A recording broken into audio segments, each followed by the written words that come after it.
Before we get into this video, huge thanks to Dashing Shadowball for the pledge. You're absolutely fantastic.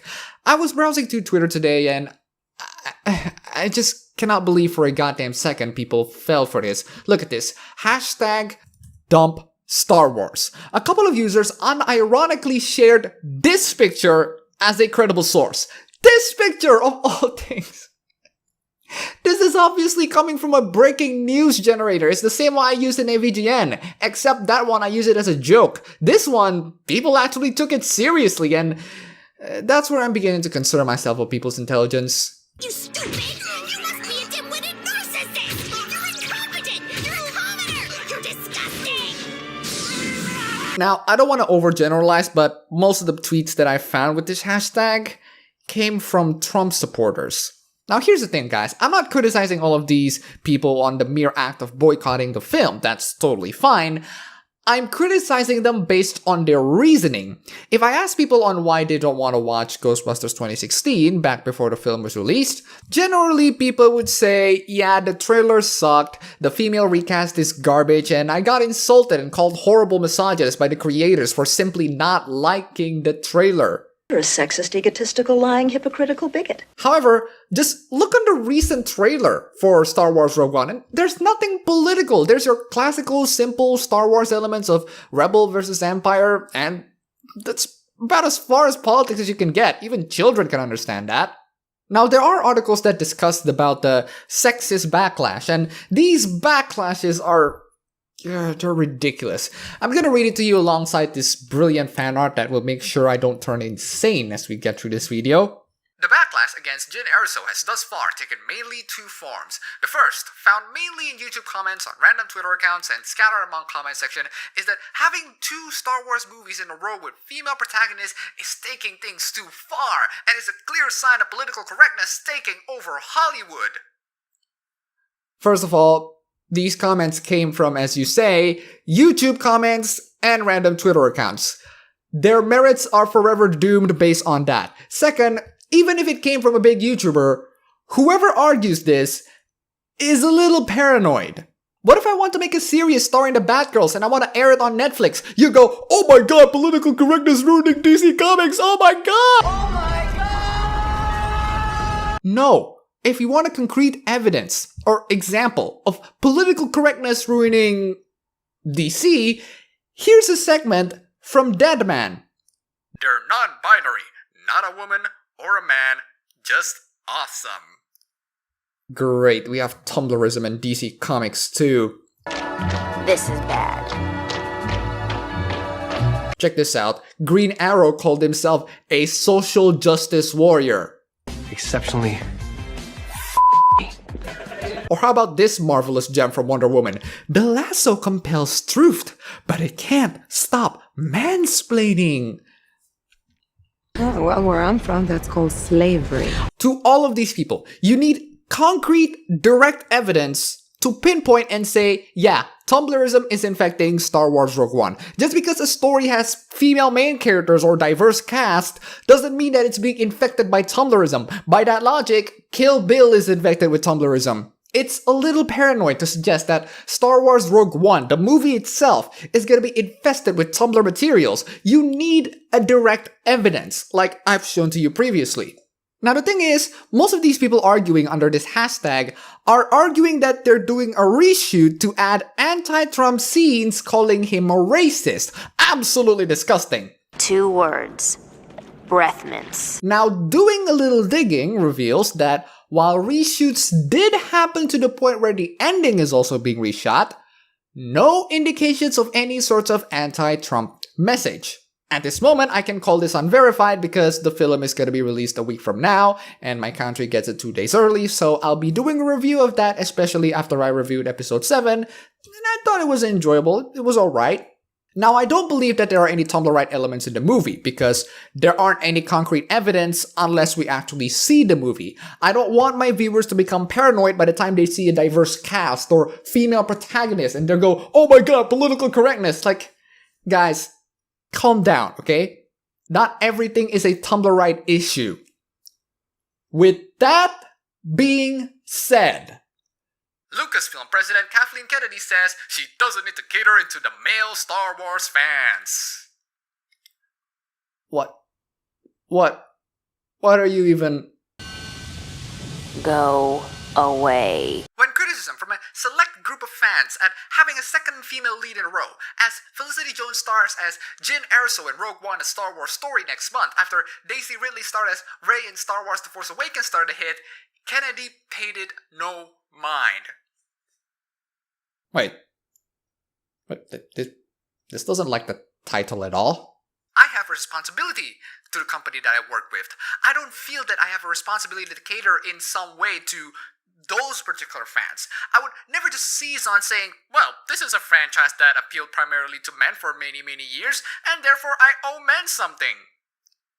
You're right. You don't owe men anything. However, you do owe Star Wars fans something, and that is a promise of a good movie. You started off this movie project. Your job is to make it good. The Force Awakens was alright. The horrendously lacking character development of the three leads and the terrible non-stop action pacing brought the movie down for me. I like the movie, don't get me wrong, but man, there are so many flaws in it. The least you can do is to bring a good movie for once. Indeed, the franchise's fandoms has balanced out significantly on the gender line over the decade, with Reed POP reporting their Star Wars Celebration conventions on the last several years have been attended by nearly perfect 50-50 splits of women to men. Felicity Jones, meanwhile, pointed out that just as women are expected to or desired by Hollywood to relate to male leads, she hopes the reverse can be done for Jyn. We wanted the audience to relate to Jyn as a person, whether you're a boy or a girl, a man or a woman, like all of us, she's trying to work out what the hell to do. Don't worry, Felicity Jones, women can have male superheroes too, especially when they're attractive.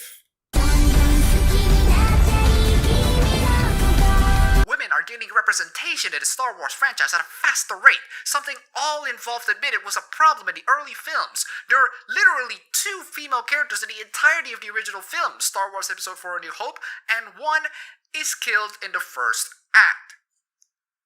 So freaking what? The original trilogy is still a freaking classic. I freaking love the original movies too. I don't care if there are no women in there. I really don't. For the love of God. You stuck-up, half-witted, scruffy-looking nerf herder! Marvel Studios, also under Disney, for contrast, won't have a female character in the title role until 2018's Ant-Man and the Wasp, their 19th feature, and won't have a female solo lead until Captain Marvel the following year. Did you guys just ignore Black Widow? Anyway, Wasp is gonna be a superhero, no matter what later. Captain Marvel is gonna be a superhero too. So you're gonna get it. Stop demanding anything to be soon enough, you freaking entitled brats. Like, just stop demanding for weird things like, oh, I don't know, make Captain America gay again. Has Captain America ever been gay? This isn't freedom. This is fear. And do yourself a favor, Mark Hamill, just don't.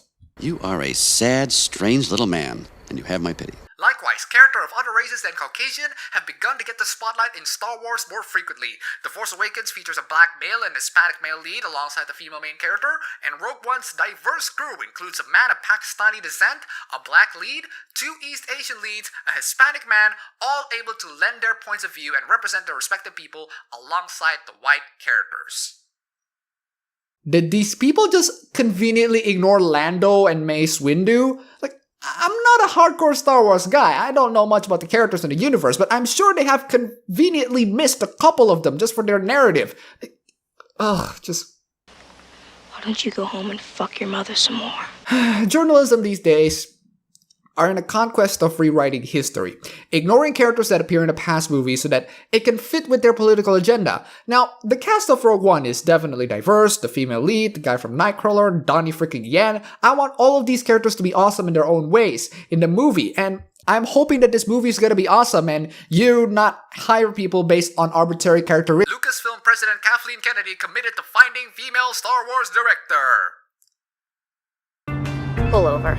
I think I'm gonna be sick. Hollywood has a clear and well-acknowledged representation problem. The statistics don't lie, and there are far fewer minority and female lead characters and folks behind the camera directing them than there are straight white males. So, you can actually be successful in Hollywood If you're white. And a man. And straight. And... Okay, I get the point. Are you living in the freaking 50s? Just because there are fewer women directors, Zero Dark 30 anyone, doesn't mean that Hollywood is misogynistic, sexist, terrible place. Triggered. That in no way takes anything from the talent of those men, many of whom have told riveting, accurate, and award-winning stories featuring both the under and well-represented. But the facts remain. In the case of women, less than 12% of box office blockbusters are directed by them. So, freaking what? Is this the part where I'm supposed to be intimidated? It's become a priority then to rectify this as fans have become more and more vocal and producers have, to quote Lore Santeca, found ways to begin to make things right. No more prevalent are the issues, the vocal fan bases of the equally vocal and public responses than in genre entertainment. And by vocal fan bases, they mean a bunch of self-entitled Tumblrites and rich kids off of the Moral Bay Area. You Star Wars fans? Right there? No, you're not included. Your opinions don't matter. They bleached your hair, they must have bleached your brains too. Jessica Jones, a show about a female lead character dealing with things as only she can, will have all-female directors for its second season. Big sister Marvel Studios has likewise committed to finding a female director for Captain Marvel, their first feature with a female lead, to have that perspective adding to the story. The article links to 2 more articles on said topics. Marvel. May I remind you that your comic book sales are on average below top 50. May I remind you that it's all thanks to you pulling off garbage like this, or this. If you're gonna find all female directors, please, for the love of God, make it good. The last time you made someone female, we get this. Thor? Are you kidding me? I'm supposed to call you Thor? Damn feminists are ruining everything. We're gonna need a bigger jail. You wanna be a chick superhero? Fine, who the hell cares? But get your own identity. Thor's a dude. One of the last manly dudes still left. What'd you do? Send him to the sensitivity training so he'd stop calling Earth girls wenches? This is part of the game? The kind who just broke your jaw. Pow! That's for saying feminist is like it's a 4-letter word, creep. And also, for the robbing. Okay, weird. Better him than me. So, you punch this guy for hating feminism and not because this guy tries to rob a bank. God, this is pure cringe. What else even is there? Actually, it's about ethics in Hammer Wielding. I hope you leave enough room for my fist because I'm going to ram it into your stomach and break your goddamn spine! Ah! Now, this is the president of Lucasfilms. This is really someone who has total control over the current Star Wars film that we have. Definitely not. Definitely. This person is completely insignificant. How about the writer? Please note that the Empire is a white supremacist human organization.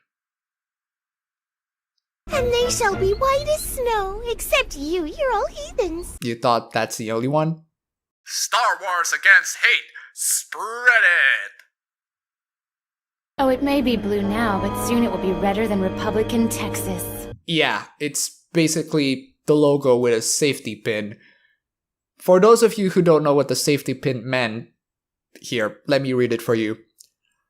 Following the Brexit vote, many people in the UK took up to the safety pin to show their solidarity with refugees and immigrants, so that without a word, people may see your safety pin and know that you're a friendly face, that they are safe with you. I wear a safety pin to show that immigrants, refugees, and anyone else threatened by the hate and fear-mongering of Trump and many of his supporters can know that I care and will do all I can to combat xenophobia, racism, sexism, and ableism. Oh, How brave of you. How brave of you fighting against terrible oppression by wearing a goddamn safety pin! Oh, sorry all you little yellow people look alike to me. And African Americans, but not the Mexicans. Why do you think that is? I mean, don't you find that just the weirdest thing? Not really. You don't? No, but I do notice something else. Black men have larger penises than either Asians or Mexicans do. And by the way, I love that you shift the blame that fear-mongering that comes from Trump, when in reality, you're the one who is doing the fear-mongering, to the point where being rude to Trump supporters are totally okay, saying kill all men is perfectly acceptable, the patriarchy is taking over America, oh my god, oh my god, oh my god, and of course, faking Trump incidents, because you love to make people idiots to you. What? Now, with all of those being shown to you, what does that say? That says that there are a bunch of morons at Lucasfilms, and these morons are handling the movie. Is it possible that these morons are going to use this movie to push some form of political agenda? Yes. But there are no evidences of it. There are no direct evidences that this movie is going to be politically motivated. It could be. There are instances where the people are being blatant on their political leanings and goals, but that only tells the people being blatant on their political leanings, not the movie being blatant on their political leanings. Again, examples or direct evidences like the Marvel comics being shown in this video, you're gonna need those. The only way for us to know whether or not Rogue One has any sorts of blatant political bias is if we actually watch the movie. For now, people who are boycotting this movie through the hashtag dump Star Wars have all the rights to boycott the movie what they want, based on whatever kind of reasoning or justification they like. However, I do think that you're being a little bit selfish and emotional when you're asking people to do the same thing you do. At this very moment, I'm just showing you guys what's going on in the background of Rogue One.